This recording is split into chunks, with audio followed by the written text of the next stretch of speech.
Comienza el Catecismo de la Iglesia Católica, un programa dirigido por el Padre Luis Fernando de Prada.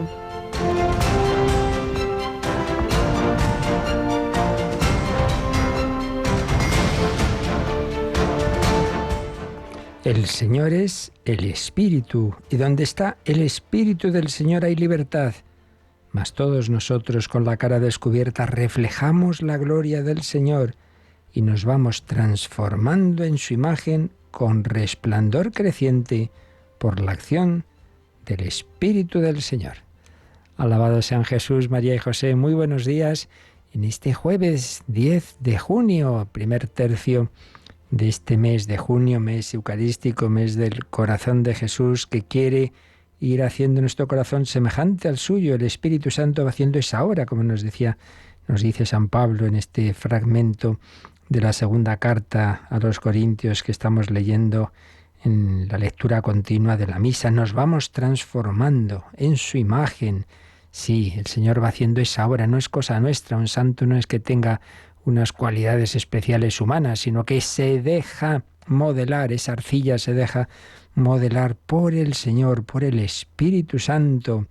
Sí, por eso debemos invocar ese Espíritu. Ven, Espíritu Santo, inflama nuestros corazones, transfórmalos y haz nuestro corazón semejante al de Cristo. Y eso es lo que ha ido haciendo en la vida de todos los santos, como Santa Margarita, que hemos empezado a recordar en estos días, precisamente cuando ya esta tarde estamos en la víspera de la solemnidad, que en buena medida se introdujo en la liturgia de la Iglesia, por petición del Señor, a través de ella, a través de Margarita María de Alacoque. Y siglos después, pues tenemos esta gran solemnidad como síntesis de todo lo que Dios nos ama y de todo lo que ha hecho por cada uno de nosotros.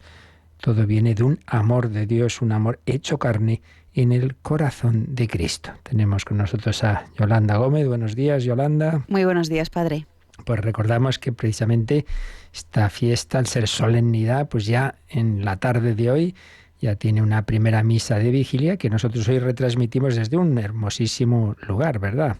Sí, desde Valladolid, la Basílica Nacional de la Gran Promesa.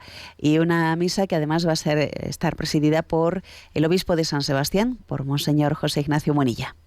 Luego mañana por la mañana nuestra misa de 10 desde la parroquia castrense será desde ahí, pero lógicamente con más tiempo por ser solemnidad. Tiene 2 lecturas, credo, es decir, gloria, todo lo propio de las grandes solemnidades. Ya a la tarde nos vamos a la gran, hermosísima también ciudad de Santiago de Compostela y desde ahí tendremos de nuevo la misa tranquilamente a las 7:30 de la tarde. Y recordemos también que el sábado, si Dios quiere, pues entra como arzobispo de Sevilla don José Ángel Saiz Meneses. También vamos a compartir luego en antena, ¿verdad? Sí, lo podrán escuchar en directo en Radio María el sábado a partir de las 11 de la mañana. Estaremos ahí retransmitiendo esta toma de posesión de Monseñor José Ángel Saiz Meneses. Pues también a él le encomendamos especialmente a la Virgen, porque el día siguiente al Sagrado Corazón, el Sagrado Corazón siempre es el viernes de la octava del Corpus, y el sábado que le sigue celebramos el Inmaculado Corazón de María. Pues a la Virgen María de una manera particular encomendaremos el ministerio de Monseñor Saiz Meneses en esa hermosísima ciudad hispalense. Pues vamos nosotros a seguir conociendo lo que el Señor fue haciendo en esta niña, en esta jovencita Margarita María de Alacoque, que fue conquistando su corazón. No era tan fácil. El Señor tuvo que emplearse a fondo, pero claro que sí, lo consiguió. Pues pedimos que también lo consiga en todos y cada uno de nosotros, esa conquista del corazón, que nosotros estemos realmente entregados al Señor como lo estuvo Margarita María de Alacoque. Pues así se lo pedimos al Señor.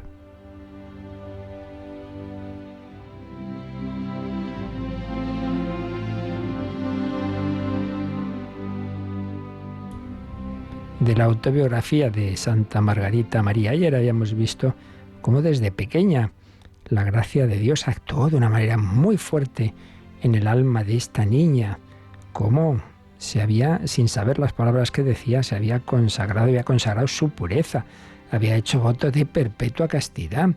Había tenido pues una especial también relación con la Virgen María, como de pequeñita rezaba el rosario de rodillas, las rodillas desnudas en tierra, etc. Va a tener pronto muchos sufrimientos. Muere su padre prontito, en 1655, es decir, cuando ella tenía 8 años, nada más. Con 8 añitos escribe: perdí a mi padre muy joven, y como era la única hija, y mi madre encargada de la tutela de sus 5 hijos paraba muy poco en casa, me eduqué por este motivo hasta la edad de 8 años y medio, sin otra educación que la de los domésticos y campesinos. Nota que nos pone aquí el padre Pablo Cervera, que edita esta edición de la autobiografía: sí había tenido otras hermanas, 2, pero habían muerto pequeñitas. Era frecuente la mortalidad infantil. Pues cuántas familias abiertas a la vida con muchos hijos, pero tenían esta dolorosísima experiencia de perder a algún niño. Pero vivirlo en esa fe y en esa esperanza de que el Señor los llevaba al cielo. Bueno, pues Margarita, con esta situación que nos dice de su madre, que tiene que estar ya sin su marido, educando a los hijos, etc., la llevan interna a las clarisas de Sarolles, donde, escribe, me prepararon para comulgar cuando tenía unos 9 años, y esta comunión derramó para mí tanta amargura en todos los placeres y diversiones infantiles que no podía hallar gusto en ninguno, aunque los buscase con ansia, pues en cuanto quería tomar parte en ellos con mis compañeras, sentía siempre algo que me separaba de allí y me empujaba hacia algún rinconcito, sin dejarme reposar hasta que lo hubiese hecho. Es decir, esa comunión le dio, por un lado, un gusto tan grande de lo que es el amor de Jesús, que por otro lado, todo lo demás se le hacía insípido, se le hacía incluso amargo. Estaba claro que tenía una vocación especial, una vocación religiosa muy particular, en la cual pues el Señor quería desde pequeña que experimentase que estaba hecha solo para Él, que otras cosas no iban nunca a llenar su vida.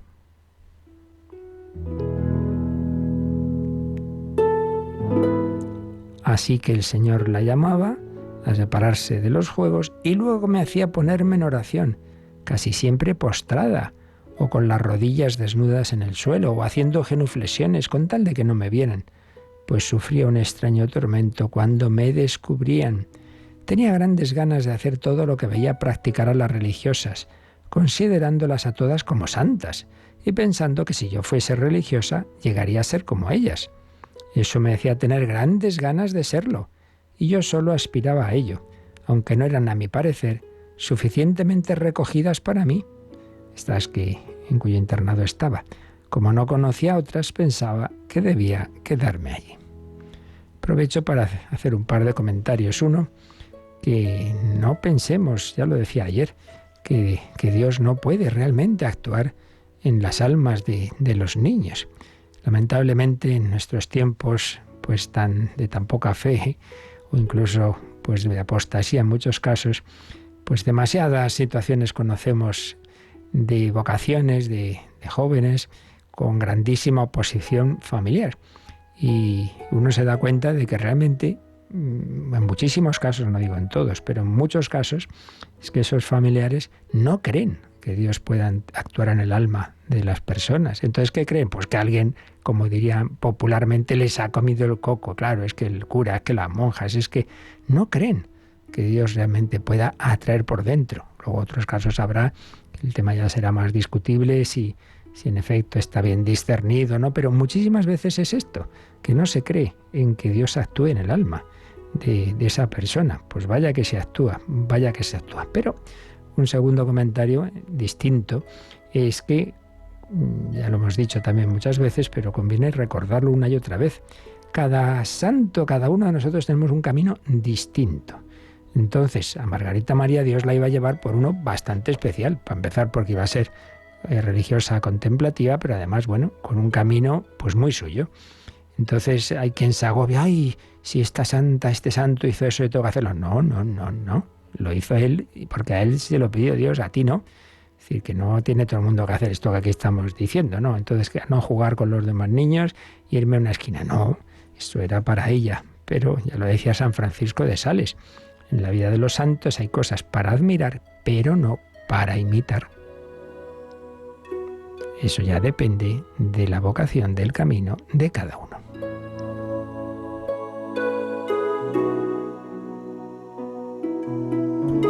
Y en el camino de Margarita María, pues iba a estar siempre presente la enfermedad. Caí en un estado de enfermedad tan deplorable que pasé alrededor de 4 años sin poderme mover. Los huesos me rasgaban la piel por todas partes y por esta causa no me dejaron en este convento, en ese internado, más que 2 años.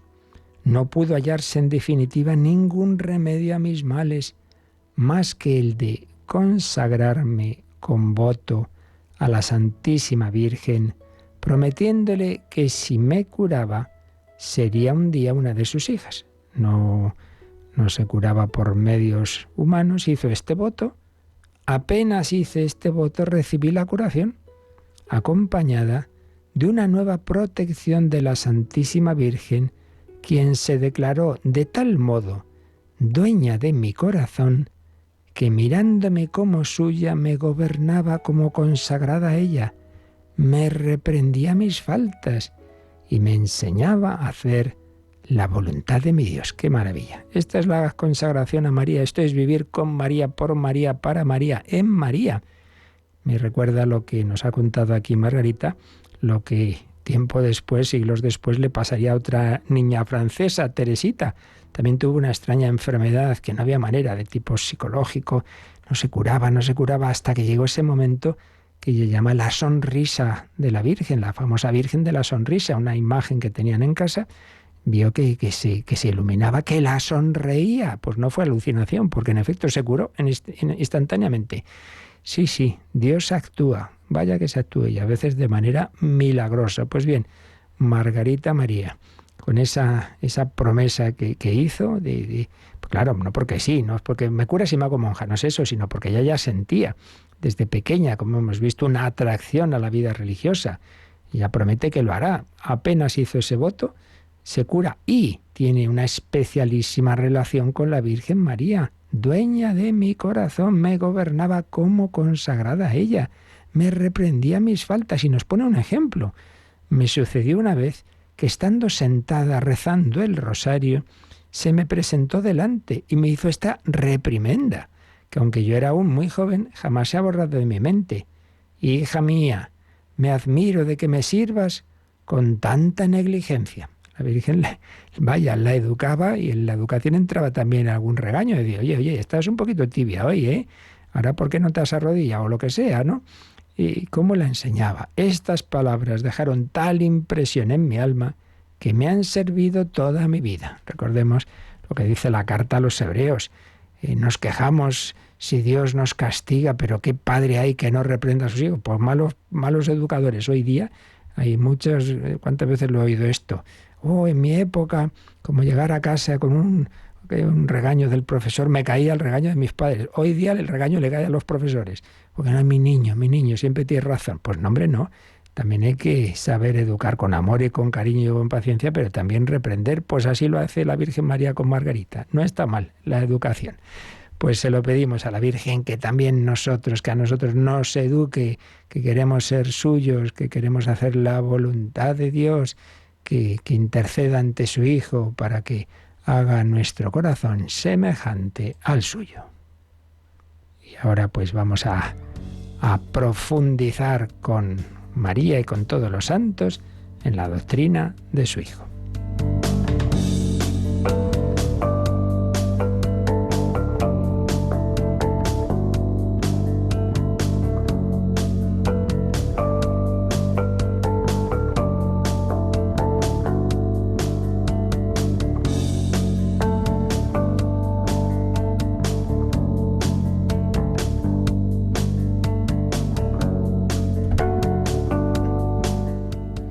Bueno, pues el Señor se nos comunica por cualquier modo, ya lo vemos, en cada alma tiene sus formas de actuar, pero no olvidemos nunca que lo esencial es común a todos. Lo esencial, los modos ordinarios y principales, a fin de cuentas, de comunicación de Dios son los de la liturgia. Y dentro de la liturgia, especialmente los sacramentos, y dentro de los sacramentos especialmente la Eucaristía.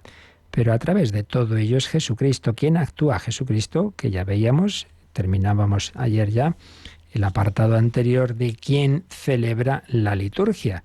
La celebra Cristo cabeza, unido a los miembros de su cuerpo místico, que es la Iglesia celestial y la Iglesia terrena. Y dentro de esa Iglesia terrena, pues toda la Iglesia, toda la asamblea, pero de una manera jerarquizada, de manera que está la diferencia de actuación de cada miembro de la Iglesia según su carisma, según su ministerio, según su vocación, distinguiendo aquellos que han recibido, que hemos recibido el ministerio sacerdotal, el sacerdocio ministerial, el obispo, presbítero y diácono, y los laicos, pero estando también esos otros ministerios no ordenados, sino instituidos o simplemente en la práctica se ejercen en la liturgia, aunque no tengan una institución estable, como son los de lector, los de acólito, comentarista, director del coro, personas que acogen en la misa, etcétera, etcétera. Diversos ministerios. Esto es lo que ya vimos, quién celebra. Y ahora entramos en cómo se celebra, qué entra en la celebración. Ayer ya dábamos un breve panorama introductorio de que aquí vamos a hablar de palabra, de signos, de símbolos, de gestos, de posturas, de acciones, de canto, de música, de imágenes, pues muchos elementos, porque Dios no nos ha dado unas meras palabras así, una cosa ideológica de inteligencia, no, somos seres corporales, espirituales, sociales, simbólicos, y Dios, que nos ha creado así, pues se nos ha comunicado así, no solo con ideas abstractas, no, con palabras, pero también con gestos, con acciones. Toda la historia de la salvación está llena de acciones de Dios. El cristianismo, ante todo, es un acontecimiento, alguien. El centro de la vida cristiana es el Hijo de Dios, hecho hombre, que nació en un sitio concreto, en Belén, que fue concebido en Nazaret, que vivió en Galilea, que actuó de una manera tal cual, en tal forma y en sitios muy concretos y con acciones visibles y con elementos materiales, todo eso. Y por supuesto antes la acción de Dios con el pueblo de Israel, pues con un montón de acciones, ¿no? Como el paso del Mar Rojo, como la teofanía en el Sinaí, como el paso del Jordán, etcétera, etcétera, etcétera. Pues bien, todas esas acciones de Dios en la historia de la salvación, también hay acciones de Dios, acciones en la liturgia, no simplemente palabras. Esto es lo que vamos a ver. Y antes de entrar en ello, pues vamos a echar un ojo a la síntesis que nos hace don Julián López Martín en este manual, uno de los que estamos usando para ampliar toda esta materia, de los que saben de verdad de liturgia, la liturgia de la Iglesia. Monseñor Julián López Martín nos hace esta síntesis apretadísima de signos y símbolos en la liturgia. Nos hace esta clasificación que nos puede venir bien ya como para abrirnos el panorama. Personas, actitudes corporales, gestos de todos los fieles, gestos y acciones de los ministros, elementos naturales, objetos, tiempos y lugares. Y se pueden añadir números, figuraciones, alegorías.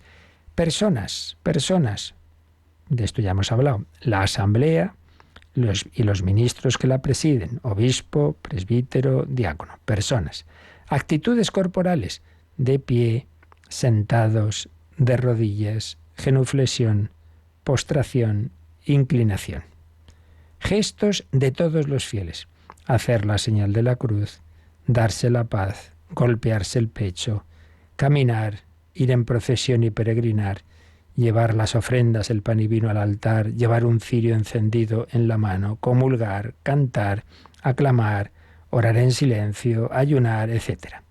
Gestos y acciones de los ministros, levantar los ojos, extender las manos, juntar las manos, lavarse las manos, lavar los pies, elevar, la elevación de del pan y vino consagrados, mostrar, besar, beso al altar, al evangelio, saludar, trazar la señal de la cruz u otros signos, por ejemplo en el cirio pascual, alfa y omega, partir el pan, dar la paz, soplar, signar, ungir, crismar, ablución e inmersión, aspersión, imposición de manos, tocar, acompañar, asistir en la cátedra o en el altar, acoger, entregar objetos, imponer un vestido, como puede ser la túnica blanca, el bautizado, etc. Elementos naturales: agua, pan, vino, aceite, sal, leche y miel, luz, oscuridad, fuego, cirio pascual, cirio encendido en la mano, ceniza, perfumes, incienso, flores, ramos, etc. Objetos: cruz, iconos e imágenes, candelabros, lámpara, evangeliario, libros litúrgicos, vestidos litúrgicos, vestido bautismal, colores litúrgicos, insignias, el anillo, báculo, palio, vasos sagrados, campana, manteles corporales, palia, conopeo. Tiempos: día, noche, horas, vigilia, semana, estación, año, domingo, fiesta, octava, cuaresma, cincuentena, año jubilar, etcétera, etcétera. Lugares: iglesia, puerta, nave, presbiterio, cátedra, sede, ambón, altar, bautisterio, fuente bautismal, lugar penitencial, cementerios, etcétera, etcétera, etcétera. Bueno, pues ya veis, la de elementos que pueden entrar en las diversas celebraciones litúrgicas, ¿eh? Un montón, desde las personas hasta los objetos, las posturas, los gestos de unos y de otros, los tiempos, los lugares, todo ello entra, porque, repito, la liturgia no es una mera enseñanza doctrinal, no. Es la acción de Dios a través de todos estos elementos. Bueno, pues es lo que vamos a empezar a ver en este apartado a partir del 1145, que a su vez se divide en estos subapartados. El primero de ellos, signos y símbolos. Luego, palabras y acciones, canto y música e imágenes sagradas. Pues empezamos con signos y símbolos. Así que, Yolanda, leemos el número 1145. Una celebración sacramental está tejida de signos y de símbolos. Según la pedagogía divina de la salvación, su significación tiene su raíz en la obra de la creación y en la cultura humana, se perfila en los acontecimientos de la antigua alianza y se revela en plenitud en la persona y la obra de Cristo. Bueno, pues entonces vamos a comenzar aquí a hablar un poquito de qué es esto de los signos y de los símbolos. En primer lugar, bueno, vamos a leer también, Yolanda, antes de seguir, el número marginal que aquí se nos cita, como un repaso de algo que vimos muy al principio del catecismo, el número 53, porque repito que lo que ocurre en la liturgia pues realmente es lo que ha ocurrido en la historia de la salvación, que Dios ha actuado pues de muchas formas, ¿no? Entonces nos dice el catecismo que recordemos que de esto ya nos había dicho cómo Dios actúa en su revelación, ha tenido una pedagogía. Vamos a releer ese número 53. El designio divino de la revelación se realiza a la vez mediante acciones y palabras íntimamente ligadas entre sí y que se esclarecen mutuamente. Este designio comporta una pedagogía divina particular. Dios se comunica gradualmente al hombre, lo prepara por etapas para acoger la revelación sobrenatural que hace de sí mismo y que culminará en la persona y la misión del Verbo encarnado, Jesucristo. Y nos añade una cita de San Ireneo. San Ireneo de León habla en varias ocasiones de esta pedagogía divina bajo la imagen de un mutuo acostumbrarse entre Dios y el hombre. El Verbo de Dios ha habitado en el hombre y se ha hecho hijo del hombre para acostumbrar al hombre a comprender a Dios y para acostumbrar a Dios a habitar en el hombre, según la voluntad del Padre. Bien, pues de esto hay que partir. Lo que ocurre hoy día en la liturgia de la Iglesia, pues tiene este trasfondo de cómo Dios a lo largo de los siglos, de su revelarse al hombre, si es que este es el fin de todo, ¿no? ¿Por qué estamos aquí? Pues porque Dios ha creado infinidad de seres capaces de recibir su palabra y su vida, y a los que invita a participar eternamente en su amistad. Una amistad, como tantas veces hemos recordado, no se puede imponer, por eso es una llamada a nuestro corazón, una llamada a nuestra libertad. El hombre puede decir que sí o que no, pero Dios invita. Entonces esa invitación es a lo largo de toda una historia en la que existen etapas muy marcadas, un ser creados ya en esa amistad con Dios, constituidos en la vida divina, en la vida de la gracia, pero con ese mal uso de la libertad que ocurre al principio del pecado original, pues se convierte esa invitación de Dios en una redención, porque hay que arreglar desde la misericordia de Dios lo que nosotros hemos estropeado. Por eso se llama historia de salvación, porque hay que salvar, hay que sacarnos de esa autodestrucción que el hombre, no solo con ese primer pecado, sino luego toda la cadena de pecados que nos cuenta la Biblia y que ya vemos por la historia, ¿verdad? Pues tremendos, ¿no? Después del pecado original vendrá el de Caín y Abel y tantos otros a continuación, y luego de manera colectiva y toda la situación de cuando en la Torre de Babel o el diluvio universal en tiempos de Noé, etcétera, etcétera. Bueno, y lo que vemos hoy día, si aquí no hay nada que no lo veamos también. Entonces Dios tiene que actuar y lo hace de la manera más asombrosa, pues no solo diciéndonos palabras o inspirando palabras a grandes personajes, dirigiéndose, por así decir, desde el cielo a Abraham, a Moisés, sino preparando una encarnación de esa palabra hecha carne en un hombre, el hombre Cristo Jesús, Hijo de Dios, que nos va a mostrar el amor de Dios con toda su vida. Luego están las palabras, sí, pero Jesús primero actúa, mucho más actúa que habla, indudablemente. Pues bien, esto es lo que nos ha recordado este número 53, citando una frase del número 2 de la Dei Verbum, la Constitución del Vaticano II sobre la revelación. El designio divino de la revelación se realiza a la vez mediante acciones y palabras íntimamente ligadas entre sí y que se esclarecen mutuamente. Por ejemplo, me viene a la mente, cuando en la última cena Jesús lava los pies a los discípulos, primero lo hace sin más. De repente coge la palangana, una toalla y empieza a lavar y todos se quedan. Y cuando ya lo ha hecho, les explica lo que ha hecho. Vosotros me llamáis maestro y señor y decís bien, porque pues si yo que he hecho esto, también vosotros, veis, ahí tenemos un gesto, una acción, lavar los pies y una palabra explicativa. Entonces vemos ahí, pues lo que Dios ha hecho muchas veces, actúa y luego explica. Entonces, esto es, y más sobre todo actúa, pero es verdad que hace falta también la palabra que le da sentido a esa acción. Este designio comporta una pedagogía divina. Dios se comunica gradualmente, ahí viene otro dato. Uno es unión de gestos, de acciones y palabras. Otro es la gradualidad. Por eso vemos cosas que recoge el Antiguo Testamento y dice, oh, madre mía, pero ¿cómo puede ser esto? Bueno, porque esto era gradual. Es como a un niño pequeño tú no puedes decirle todo, ni puedes pedirle todo. Todo tiene su momento, ¿verdad? Entonces Dios va exigiendo poco a poco y dando. Dios no exige nada que no dé para cumplirlo la gracia, la fuerza necesaria.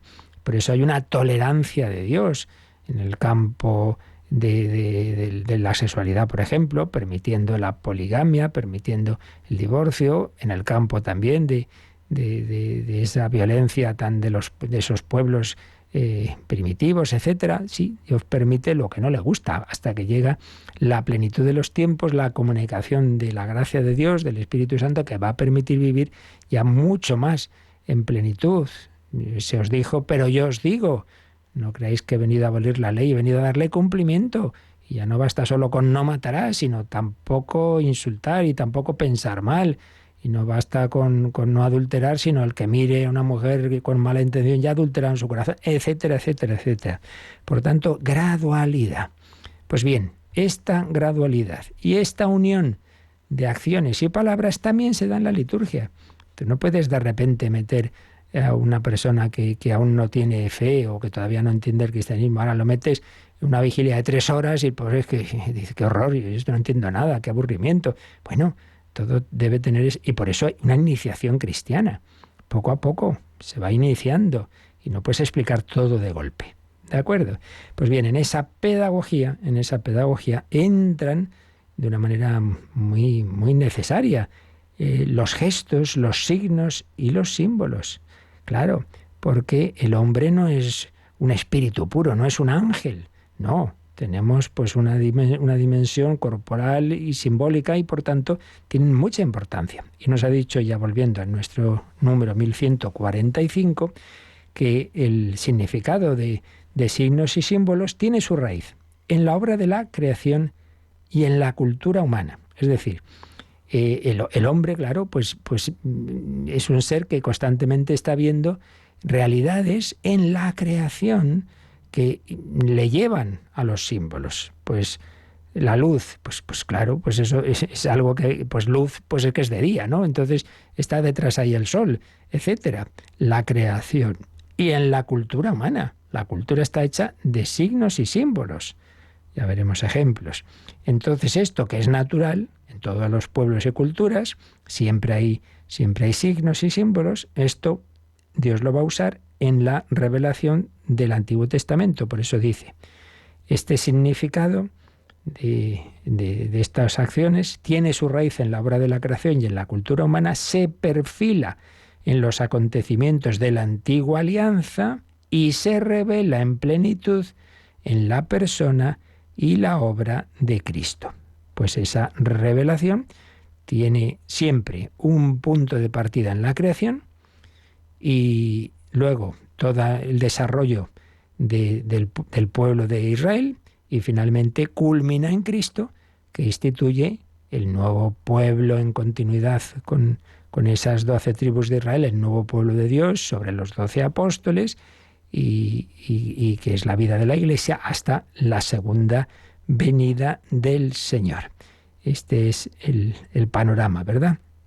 Así pues, por ejemplo, las grandes fiestas que celebran los judíos y celebramos nosotros tienen un punto de partida en la creación. La Pascua, punto de partida, la primavera, la vida vencida a la muerte. Hoy parecía que en el invierno aquí ya las hojas se caían, los animales invernan, hoy ha vencido la... No. Después del invierno viene la primavera. Entonces, qué maravilla, se celebra la vida. Bueno, punto de partida en la creación. Segundo, en la antigua alianza, Israel está esclavo en Egipto, pero Dios lo libera. Qué maravilla, Dios nos ha salvado. Entonces, la Pascua de la liberación de la esclavitud, el Cordero Pascual, ya no simplemente es el primer animalito de primavera que ofrecemos, sino el Cordero, símbolo de cómo Dios nos ha salvado de la esclavitud, etc. Pues primer paso, la creación, la primavera. Segundo paso, la Pascua histórica de Israel. Tercero y principal, la muerte de Cristo. Parecía que tenía la última palabra, pues no. Viene la resurrección. Entonces celebramos la victoria de la vida de Cristo resucitado. Y cuarto paso, que eso se aplique en nuestra vida. Yo también tantas veces estoy en experiencias de muerte, de pecado, de que parece que esto se termina, mi vida no tiene sentido, soy esclavo de mis vicios. Dios actúa, Dios te convierte, Dios te salva, como intervino en la vida de Margarita María. Y entonces es tu Pascua personal. ¿Veis? Pues todas esas dimensiones para culminar en esa acción salvadora de Cristo en cada uno de nosotros. Y si somos fieles a ella, pues celebraremos eternamente esa victoria en el cielo. Vamos a contemplar, a dar gracias a Dios de toda esa historia de salvación que está encerrada, por así decir, en ese corazón de Cristo, en ese símbolo, en ese resumen del amor de Dios. Todo lo que ha ocurrido tiene su explicación en ese corazón que se abrió en la cruz, en ese corazón que nos ama a cada uno de nosotros.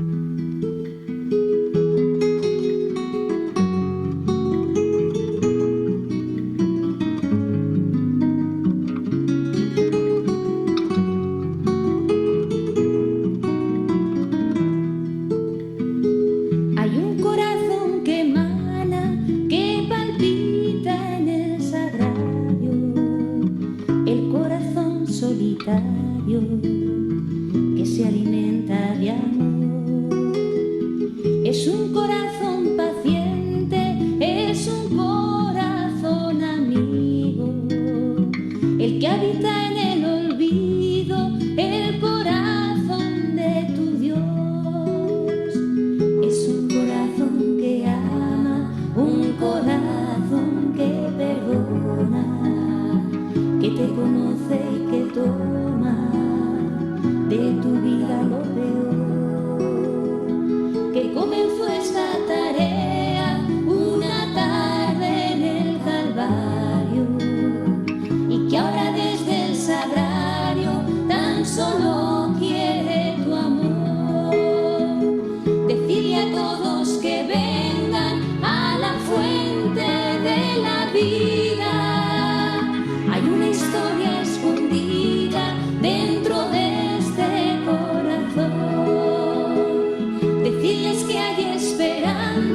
el corazón que llora en la casa de Betania, el corazón que acompaña a los dos de Maús.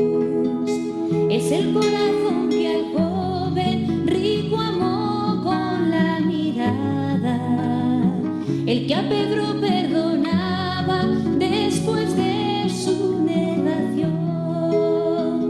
Es el corazón en lucha del huerto de los olivos, que amando a sus enemigos hizo creer al ladrón. Es el corazón que salva por su fe a quien se le acerca, que mostró su herida abierta al apóstol que dudó. Decirle a todos que vengan a la fuente de la vida, que hay una historia escondida dentro de este corazón. Decirles que hay esperanza, que todo tiene un sentido, que Jesucristo está vivo. Decirles que existe Dios, que Jesucristo está vivo. Decirles que existe Dios.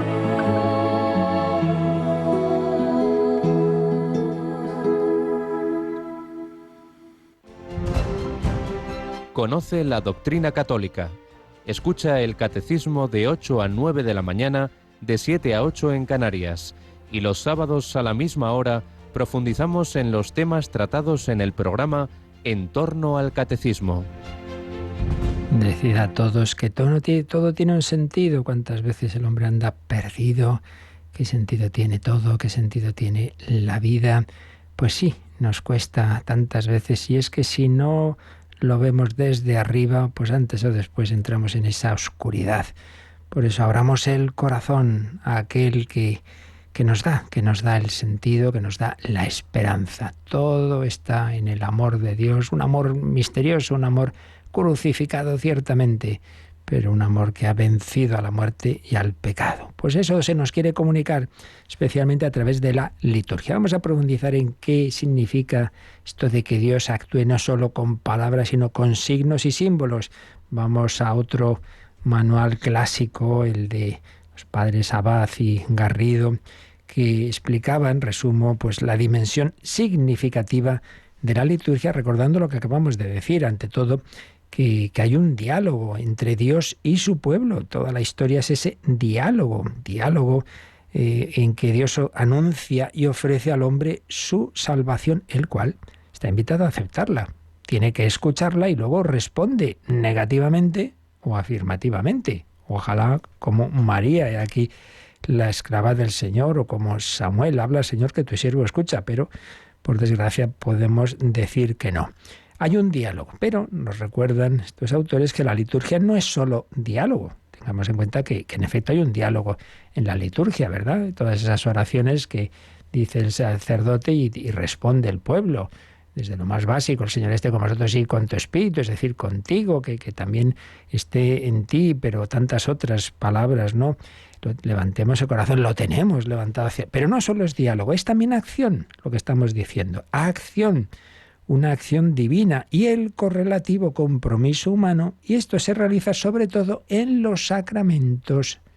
El cuerpo de Cristo se te ofrece y tú dices, sí, amén, lo creo, lo quiero recibir. Hay una comunicación, hay una acción, Dios actúa y tú puedes aceptarlo. Y con la cosa, claro, de que los sacramentos, como ya explicamos en su día, comunican, si uno va con la actitud adecuada, infaliblemente comunican la salvación, la gracia de Dios. Esos son los signos principales, los sacramentos. Pero existen otros signos litúrgicos, como los que llamamos los sacramentales, es decir, las bendiciones, los exorcismos, otro tipo de acciones que no nos consta la institución directa por nuestro Señor Jesucristo, pero que la Iglesia, apoyada en esa capacidad que Dios le ha dado, lo que ateres en la tierra quedará atado en el cielo, pues instituye sacramentales y determinados gestos y actitudes. En cierto modo incluso, señalan, la liturgia toda ella es un signo. ¿Y cuál es el fundamento de que en la liturgia haya signos? Pues ante todo, la encarnación. Ya decíamos, cuando hicimos un poquito esa síntesis de teología de los sacramentos, que la palabra sacramento tiene unos primeros sentidos más amplios. El primero de ellos es la humanidad de Cristo, es el protosacramento. ¿Por qué? Porque en esa humanidad, en ese hombre, Cristo Jesús, es un signo visible del Dios invisible.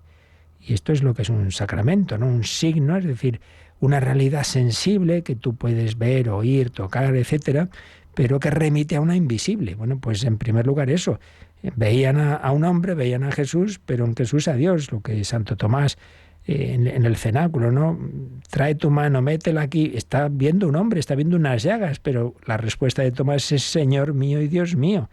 La humanidad de Cristo es el primer sacramento, el protosacramento, pero la Iglesia como tal, sacramento universal de salvación, porque tú no vas a la Iglesia porque sea don Pepito, no, sino porque a través de esas personas y de esos elementos, pan, vino, etcétera, tú recibes a Cristo.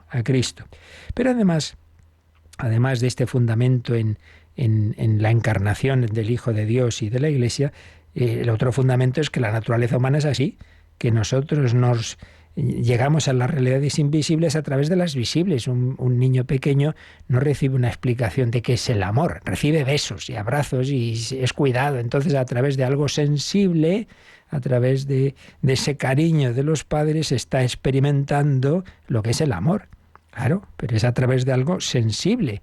El dar un apretón de manos, un abrazo, un beso, es algo sensible que si uno no es un hipócrita y no es beso de Judas, pues es una manera de comunicar una persona a otra una actitud interior que no se ve, pero que se tiene que expresar porque no somos espíritus puros. Por tanto, es algo que está totalmente radicado en la condición de la naturaleza humana, que llega a lo invisible a través de lo visible. Y así es como Dios ha actuado en la historia de la salvación. Así. Y por eso vemos en esa historia de la salvación pues muchos elementos sensibles, ¿no? El paso del Mar Rojo, el maná, la serpiente de bronce, y en el caso de Jesús, pues milagros con elementos materiales, como en el ciego de nacimiento, como en el sordo mudo, o podríamos decir también el agua convertida en vino. Por tanto, hay un enraizamiento de los signos litúrgicos en la encarnación de Cristo, en la naturaleza humana y en la historia bíblica. Y por eso, en realidad, podemos decir que prácticamente todos los signos que se usan en la liturgia tienen un fundamento bíblico. En muchísimos casos, quizá de alguna manera en todos. Dicho esto, ¿qué son signos, qué son símbolos? Bueno, hay que decir que en esto no es que sea, digamos, todos los autores usen las palabras exactamente en el mismo sentido. Bueno, vamos a ver cómo lo explican estos autores. Más o menos esto es lo que se suele decir, pero bueno, tampoco vamos a andarnos aquí en distinciones muy académicas y escolásticas. Signo, así en general, es una realidad que orienta hacia otra distinta. Típico ejemplo. Ves humo, pues es que hay fuego, ¿verdad? El humo, algo que tú ves, te lleva a algo que en ese momento puedes no estar viendo. Desde lejos ves el humo y dirás, uy, ¿qué está ardiendo allí? Entonces, hay siempre un doble elemento, un significado y un significante. El significante, el humo. Esto indica que aquí hay gato encerrado, ¿no? Y el significado, pues ¿a qué me remite esto? Por supuesto, lo principal es el significado, a lo que me remite, lo que yo no estoy viendo, pero llego a ello a través del significante. El signo implica los dos elementos unidos. Por tanto, siempre hay una relación entre esos dos elementos. El significante manifiesta y oculta a la vez el significado. Tiene una semejanza con él, pero es más imperfecto. Bueno, está claro, yo veo agua. Bueno, pero el agua me remite a que Dios actúa en el alma, le da la vida, la limpia del pecado. El significante es el agua, el significado es la acción de Dios en el sacramento del bautismo. Hay una semejanza, claro, porque hombre, es verdad que el agua pues tiene que ver con vida, tiene que ver con limpieza, pero evidentemente el significado es mucho más fuerte que lo que simplemente veo.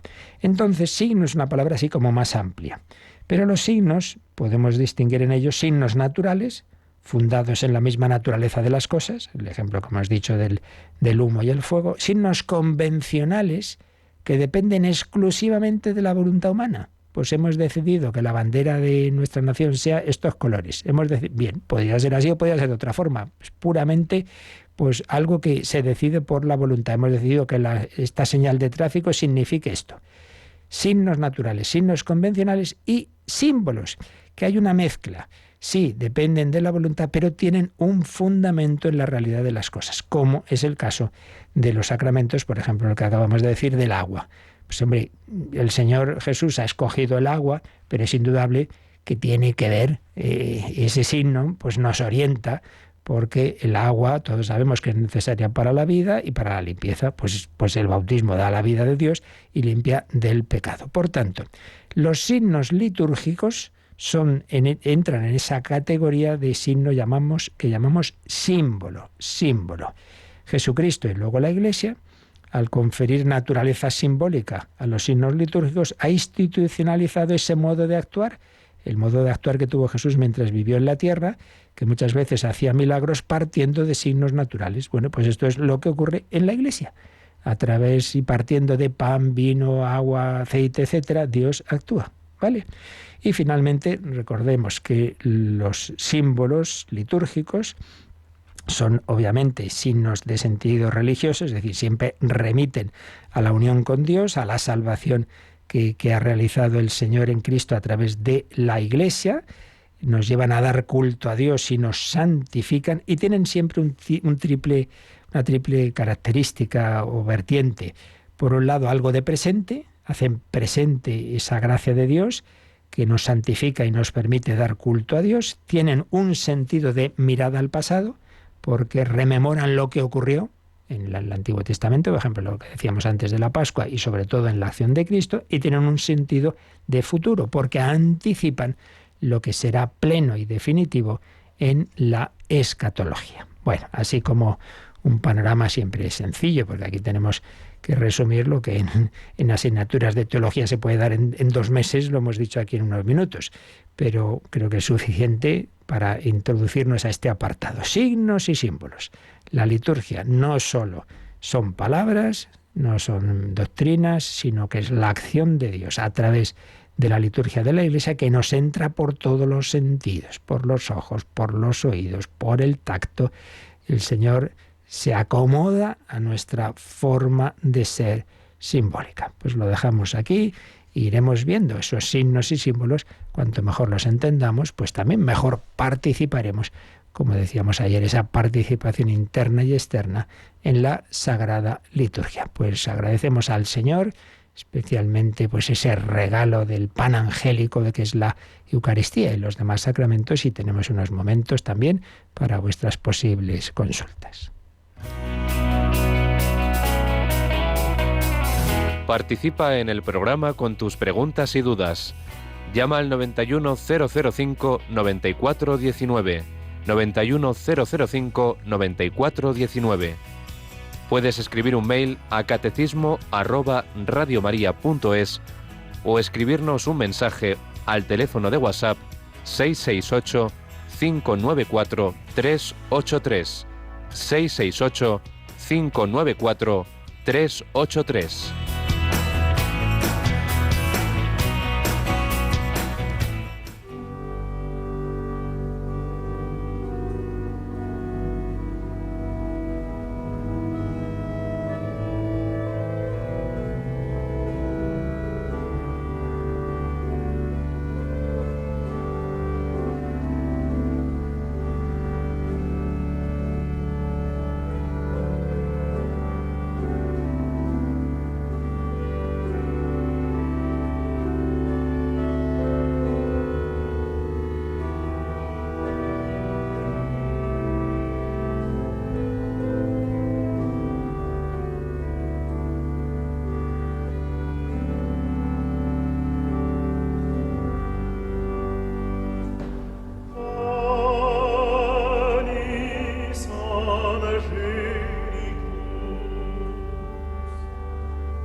Panis Angelicum, pan de los ángeles que se nos da a los hombres en nuestra dimensión encarnada a través de sí. Nos teníamos pendiente ayer, nos habían consultado y ya he dicho que yo no he estudiado a fondo liturgia, hay muchas especialidades en la teología y la mía no es la litúrgica, hombre, creo que es lo esencial, pero siempre los hay, los expertos en cada cosa, ¿verdad? Por eso me hicieron alguna pregunta que no estaba del todo seguro y he consultado a uno de nuestros voluntarios litúrgicos, sacerdote, doctor en liturgia, pero bueno, sí, me ha confirmado que lo que yo pensaba que sí que era correcto. A saber, preguntaban si está indicado algo cuando se acaba de distribuir la Sagrada Comunión y el sacerdote reserva el Santísimo en el sagrario, si en ese momento todos los demás tienen que ponerse de pie. Y no está dicho nada. Tengamos en cuenta que en las normas litúrgicas se dicen bastantes cosas, pero bueno, hay otras que quedan un poquito al sentido común, ¿no? Y por eso no hay que extrañarse de que a veces en unos sitios haya una costumbre, en otros otro, porque no todo está regulado. Tampoco la otra pregunta que me hacían de si en un entierro, si cuando el sacerdote sale a recibir el féretro todos tienen que ponerse de pie. No está puesto en ningún sitio, pero el sentido común en este segundo caso es obvio. Si el sacerdote va a recibir el féretro, parece lo normal que todo el mundo esté de pie. Y luego, en la reserva, lo que está dicho es que el que reserva, una vez que han dejado el copón en el sagrario, él debe hacer la genuflexión. No se dice nada de los demás. Hombre, parece, pero yo repito que eso ya entra un poquito en lo opinable, que si, por ejemplo, está reservando uno de los ministros que ha distribuido la comunión y el que preside estaba sentado haciendo acción de gracias y se levanta cuando se reserva el Santísimo, parece lo normal que también los demás lo hagan, pero también puede que estén recogidos devotamente rezando, es decir, que no hay una cosa indicada, no hay que tampoco pretender que todo, pues también hay que dejar un poquito ahí a ese sentido, y puede que en un sitio se dé una orientación, en una parroquia y en otra, o sea que eso tampoco tiene que extrañarnos. Y luego también nos preguntaban en las celebraciones sin sacerdote, cuando por ejemplo una religiosa hace una liturgia de la palabra, si puede leer el Evangelio. Claro que sí, pero como yo decía, la manera de leerlo no es como cuando es el ministro que dice, el Señor esté con vosotros, lectura del Santo. No, porque eso sí que está reservado al ministro. Entonces, ¿cómo se hace? Pues como está indicado también en las bendiciones, en el bendicional del Evangelio según San Mateo. Ya está.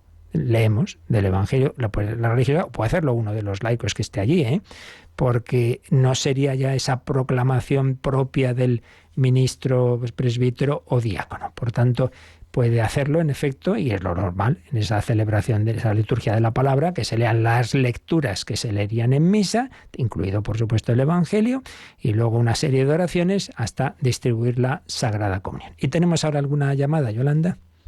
Pues sí, nos ha llamado una oyente de Ciudad Real y pregunta si es correcto decir que el sacerdote ha oficiado la Santa Misa.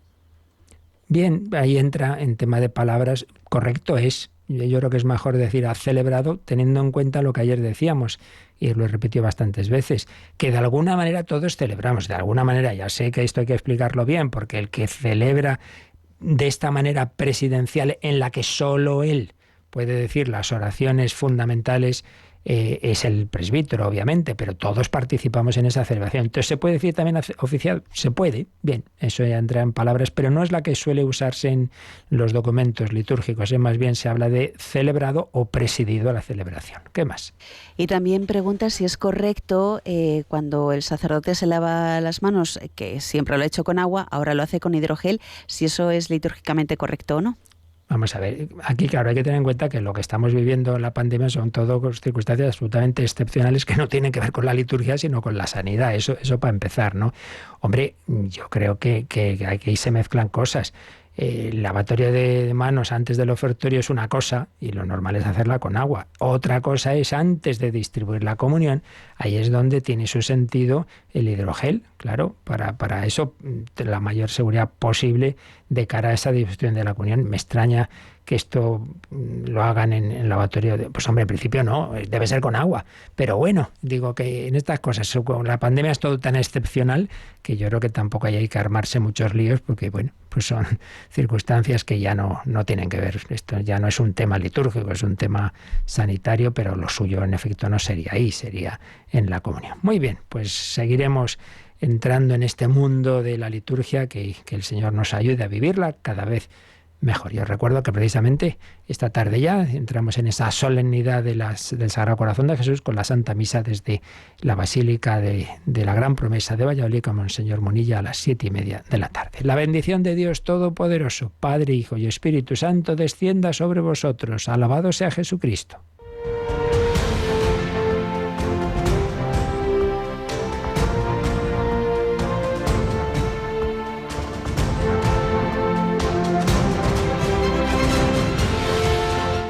Han escuchado en Radio María el Catecismo de la Iglesia Católica, un programa dirigido por el Padre Luis Fernando de Prada.